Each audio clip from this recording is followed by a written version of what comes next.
और इसके अलावा most funniest thing on earth ये नीलम झेलम सरचार्ज, क्योंकि पिछले साल अगस्त के अंदर ये नीलम झेलम प्रोजेक्ट कंप्लीट हो चुका है, लेकिन फिर भी इसको बनाने के लिए जो पैसे हैं, जो सरचार्ज है, वो अभी तक बिलों के अंदर लग के आ रहा है। तो एक जिम्मेदार शहरी होने के नाते आपको ये वीडियो पूरी देखनी चाहिए। तो सबसे पहली बात दोस्तों कि इस वीडियो में मैं ना तो किसी अदारे, किसी डिपार्टमेंट या फिर किसी शख्सियत को ब्लेम करने वाला हूँ, क्योंकि इस तरह की चीजों के लिए कभी कोई अदारा रिस्पॉन्सिबल नहीं होता। ये काम होता है पॉलिसी मेकर्स का। तो आप सब समझदार लोग हैं, मुझे उम्मीद है कि आपको मेरी बातें समझ आएंगी। तो सबसे पहली चीज दोस्तों, जितना भी हम बिजली इस्तेमाल करते हैं उसके दो किस्म के चार्जेस होते हैं।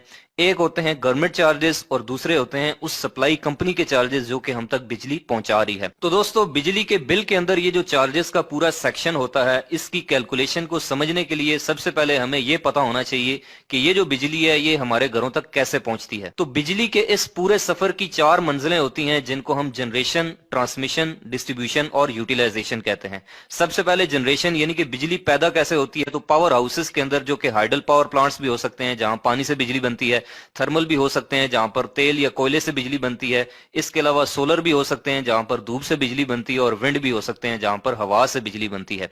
उसके बाद उस बिजली को हम मुल्क के दूर दराज इलाकों में पहुंचाने के लिए ट्रांसमिशन लाइंस का इस्तेमाल करते हैं, और जिस इलाके के अंदर उस बिजली को इस्तेमाल करना हो, उस शहर की जो सप्लाई कंपनी होती है, जैसे पाकिस्तान में आइस्को, फेस्को, लेस्को, पेस्को और के इलेक्ट्रिक वगैरह, ये उस बिजली को आगे सार्फिन तक, कस्टमर तक पहुंचाती हैं। और उसके बाद जो इंडस्ट्रियल या फिर डोमेस्टिक घरेलू सार्फिन होते हैं, वो उस बिजली को यूटिलाइज करते हैं, इस्तेमाल करते हैं। तो दोस्तों, जब कोई भी कस्टमर बिजली इस्तेमाल करता है, खर्च करता है, तो उसकी कितनी कीमत बनती है, कितनी कॉस्ट बनती है, ये निकाली जाती है कि उस कस्टमर ने कितने यूनिट बिजली इस्तेमाल की है। और इस मकसद के लिए हर सप्लाई कंपनी ने अपनी एक यूनिट्स की रेट लिस्ट बनाई होती है, उसको हम इलेक्ट्रिकल की जुबान में टैरिफ कहते हैं। जैसे आप इस बिल के अंदर देख सकते हैं कि टोटल 115 यूनिट इस्तेमाल हुए हैं, जिनमें से पहले जो 100 यूनिट हैं उनमें से हर एक यूनिट की कीमत लगाई गई है 5 रुपए 79 पैसे, और जो उसके ऊपर 15 यूनिट हैं उसकी कीमत लगाई गई है 8 रुपए 11 पैसे। तो ये जो 700 रुपए बने हैं, ये बने हैं टोटल वो पैसे जो कि हमने बिजली इस्तेमाल की है। अब इस कीमत के ऊपर दोस्तों गवर्नमेंट के 2 किस्म के टैक्सेस होते हैं।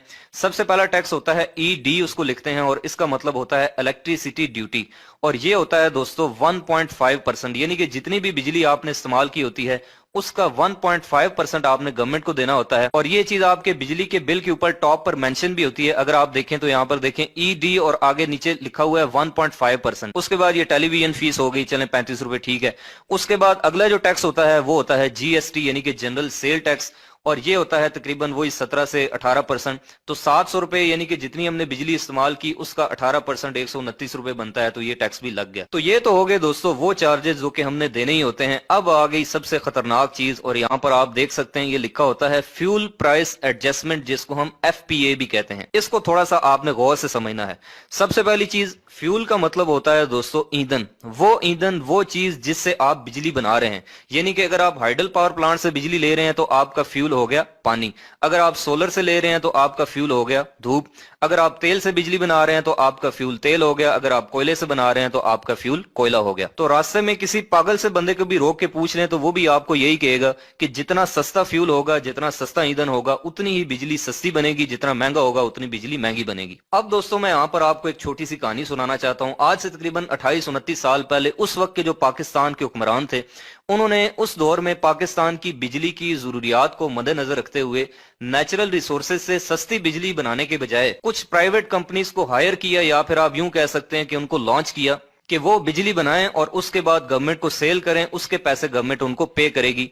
उन प्राइवेट कंपनीज को दोस्तों हम कहते हैं आईपीपीज, इंडिपेंडेंट पावर प्रोड्यूसर। और ये पाकिस्तानी आईपीपीज दुनिया की वो वाहिद मखलूक हैं जो कि दुनिया के महंगे तरीन आइटम क्रूड ऑयल से बिजली बनाते हैं। वो तेल जो कि जमीन से निकलता है उससे बिजली बना रहे हैं। तो पाकिस्तानी गवर्नमेंट उधारा तेल लेती है और उसके बाद वही तेल उनको देती है, भाई आप इस फ्यूल से बिजली बना के हमें सेल करें। तो जब दुनिया में उस क्रूड ऑयल की कीमतें बढ़ती हैं, ऊपर जाती हैं, तो उस फ्यूल की प्राइस भी महंगी हो जाती है और बिजली भी महंगी बनेगी, जाहिर सी बात है। और जब उसकी कीमत नीचे आती है तो फ्यूल प्राइस जो है वो भी नीचे आ जाती है। तो फ्यूल प्राइस एडजस्टमेंट दोस्तों बेसिकली वो चार्जेस हैं, वो पैसे हैं जो कि आप उस बिजली को बनाने के लिए जो फ्यूल ले रहे हैं, जो फ्यूल परचेज कर रहे हैं, उसके चार्जेस हैं, उसके पैसे हैं।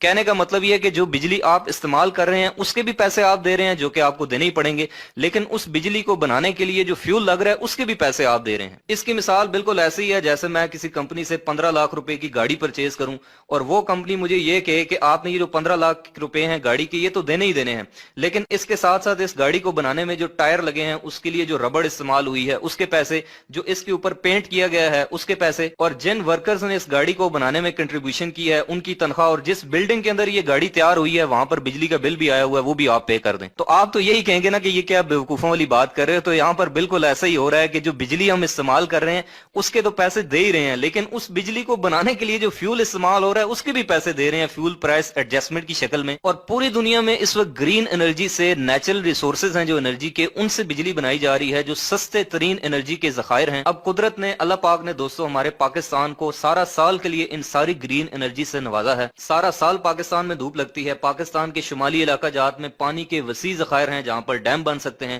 سندھ اور بلوچستان میں سارا سال سمندر کی ہوائیں چلتی ہیں جن سے ہم ونڈ انرجی کے ذریعے بجلی بنا سکتے ہیں، لیکن نہیں، بنانی ہے بجلی تو کس سے بنانی ہے؟ سب سے مہنگے ترین آئٹم کروڈ آئل سے، اور وہ بھی پرائیویٹ کمپنیز کے ذریعے۔ یعنی کہ ایک بندے کو پتا ہے کہ یہ چیز فلاں دکان سے 10 روپے کی ملے گی اور اس کے باوجود وہ ایک ایسی دکان پہ جا کے وہی چیز پرچیز کرتا ہے جہاں پر وہی چیز اس کو 100 روپے کی ملتی ہے۔ تو جن لوگوں نے صرف اپنے فائدے کے لیے پاکستان کے اوپر ان آئی پی پیز نامی عذاب کو مسلط کیا جو کہ دنیا کی سب سے مہنگی ترین بجلی بنا رہے ہیں، ان کو آج نہیں تو کل، کل نہیں تو آخرت میں اس چیز کا جواب دینا پڑے گا۔ اور ایک اور مزے کی بات آپ کو یہاں پر یہ دیکھنے کو ملے گی کہ اس فیول پرائس ایڈجسٹمنٹ کی قیمت کے ساتھ ساتھ اس کے اوپر پھر الگ سے جی ایس ٹی ہے اور پھر اس کی اپنی الیکٹریسٹی ڈیوٹی ہے جو ای ڈی یہاں پر ہے وہ بھی یہاں پر ایڈ ہوتی رہے گی۔ تو جب تک ان مہنگی بجلی بنانے والے آئی پی پیز، ان پرائیویٹ بجلی بنانے والے آئی پی پی سے پاکستان کی جان نہیں چھوٹے گی، تب تک یہ فیول پرائس ایڈجسٹمنٹ نامی عذاب جو ہے وہ ہم پر مسلط رہے گا۔ تو جو سیانے لوگ ہوتے ہیں، سیانے پالیسی میکرز ہوتے ہیں اور ملک کے ساتھ محب وطن ہوتے ہیں، ان کی یہ کوشش ہوتی ہے کہ سستی بجلی بنانے والے پروجیکٹس جیسے کہ hydro power plants, wind power plant, solar power plant, ان سے بجلی بنائی جائے تاکہ جو بجلی کی کاسٹ ہے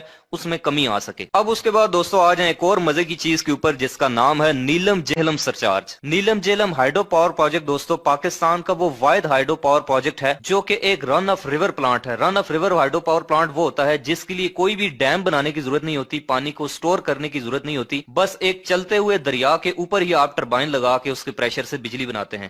تو یہ جو نیلم جہلم پروجیکٹ ہے یہ آزاد کشمیر مظفر آباد کے اندر جو ہے وہ دریا کے اوپر لگایا گیا تھا۔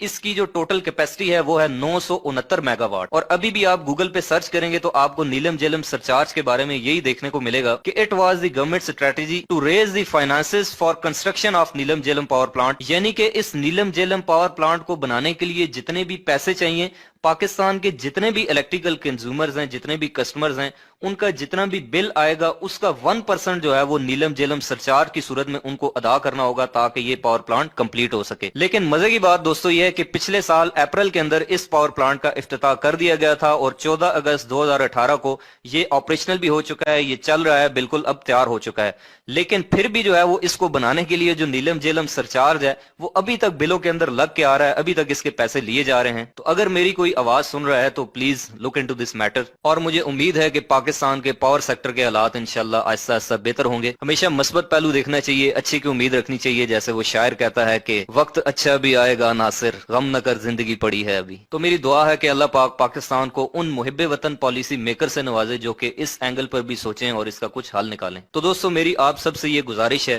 کہ بحیثیت ایک ذمہ دار شہری، ایک محب وطن پاکستانی، بجلی کو ضائع ہونے سے بچائیں، یہ ایک قومی دولت ہے۔ تو دوستو امید کرتا ہوں کہ آپ کو یہ ویڈیو پسند آئی ہوگی۔ اگر آپ کو یہ ویڈیو اچھی لگی ہے تو آپ اس کو لائک کریں اور اپنے دوستوں کے ساتھ بھی شیئر کریں۔